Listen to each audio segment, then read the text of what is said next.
Okay, so Mel, Mm? you probably didn't know that whale worshipping is a thing. In Vũng Tàu.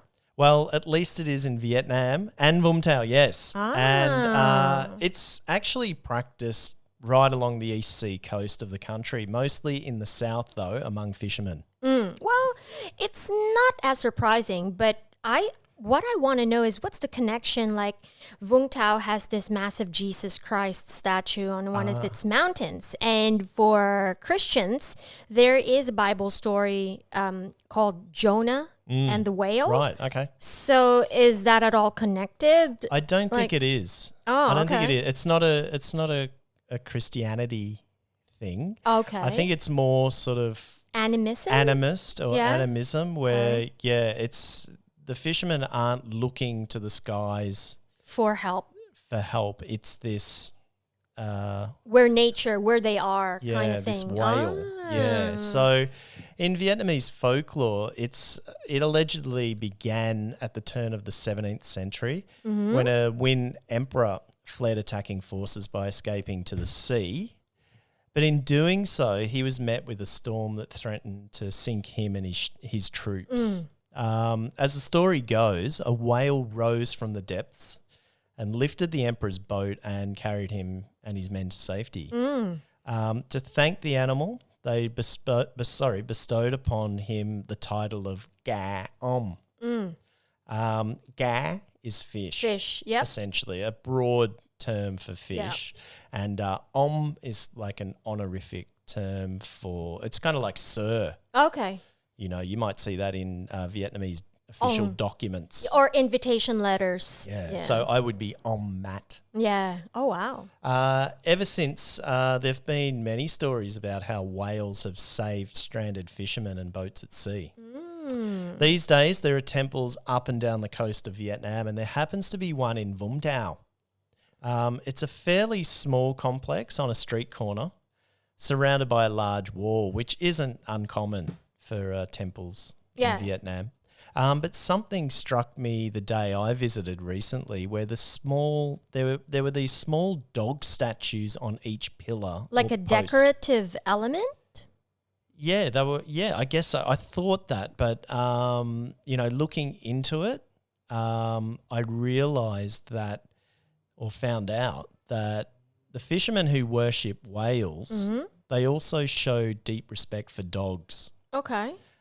Which is significant, I think, because there's actually a long history of eating dog in Vietnam. Okay. And in fact, during my previous visit to Vũng Tàu, I came across an eatery that specialises in dog and cat dishes. Oh, wow.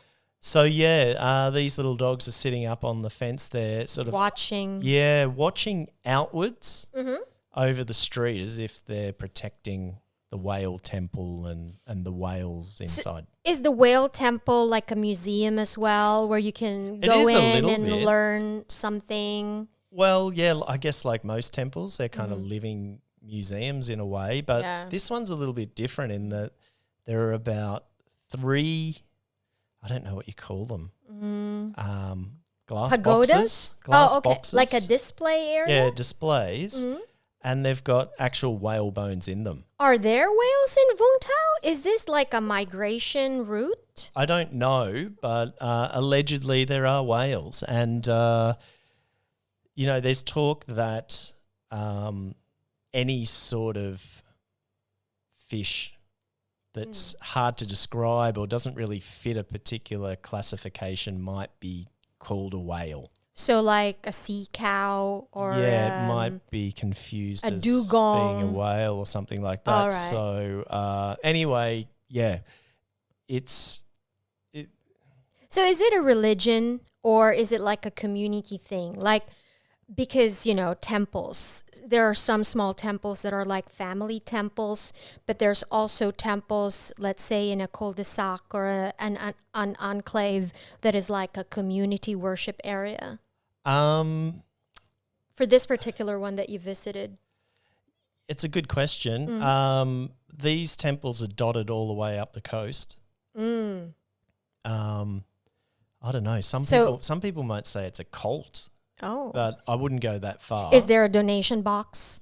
Yes, there was. Oh, okay. There was. Well, it's just it's just like a regular sort of temple, All right. really. Okay. But there just happens to be whale bones in there, and it's an important part of fishermen's culture. So you said it was dotted along. What else did you see aside from this small one with the dogs? Well, I'd heard of another one up in a fishing village about 20 kilometres north of Vũng Tàu. Okay.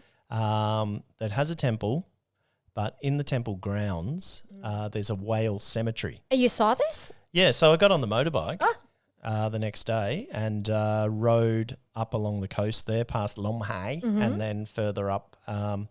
It's Phước Hải village, fishing. It's a small fishing village. Yeah, I've heard of it. Basically, it's in between Phước Hải Yep. and Ho Cham. Okay. People might know Ho Cham. And it's about, 20 to 25 kilometres north of Vũng Tàu. It's a cemetery?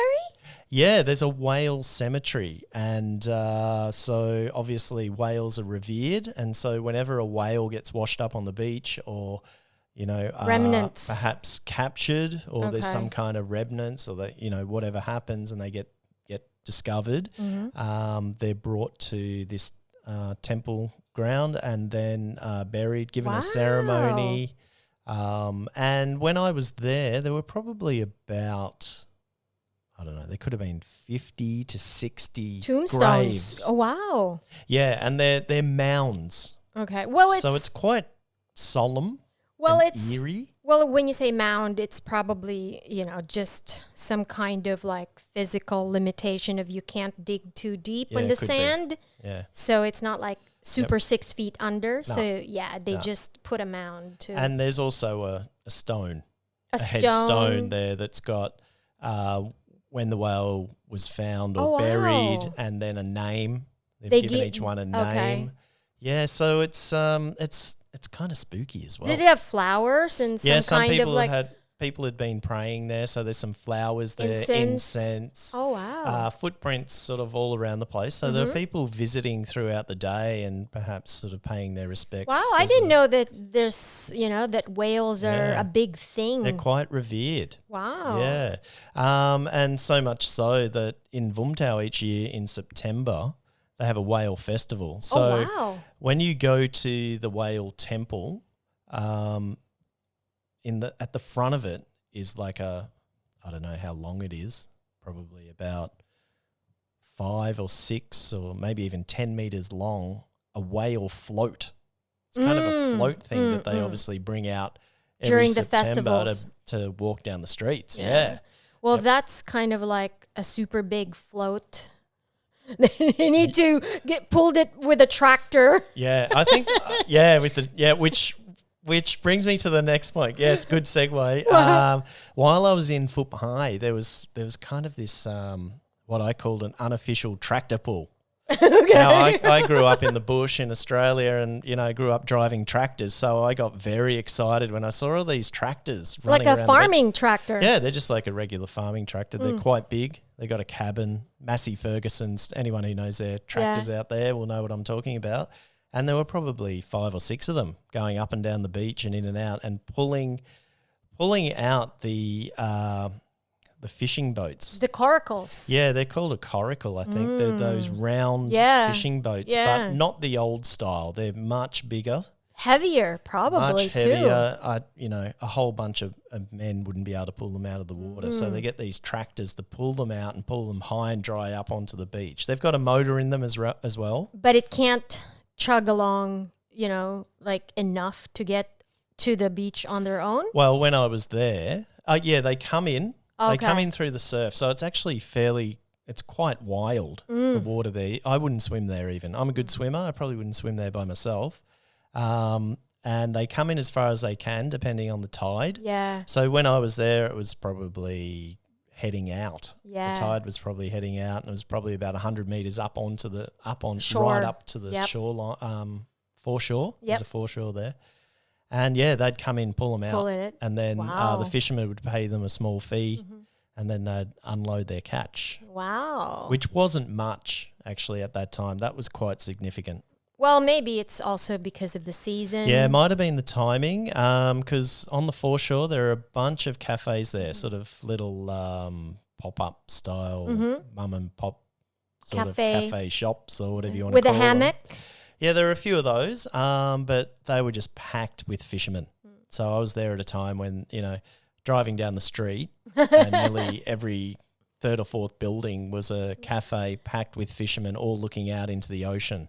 How about the weather. In terms of seafood, like restaurants in that area? Well, it took a little bit of a while. I was asking around, asking the locals and hoping that some of the fishermen who'd brought out some of that fish. fresh squid with ink, mind you. Now, super hard to get squid ink in the city. Yeah, anyone familiar with Vietnamese cuisine will know that the Vietnamese generally, as a rule, don't eat the ink. Yeah. Whereas Filipinos like Mel... Yep. They can't get enough of it. It's the Spanish tradition in us. Yeah, must be. Yeah. So, interestingly, the Vietnamese don't like it and they'll throw it away generally. So I was hinting at these fishermen. I'm like, hey, where can I get that? Well, I was sort of saying, let's go and can you cook it up for me somewhere?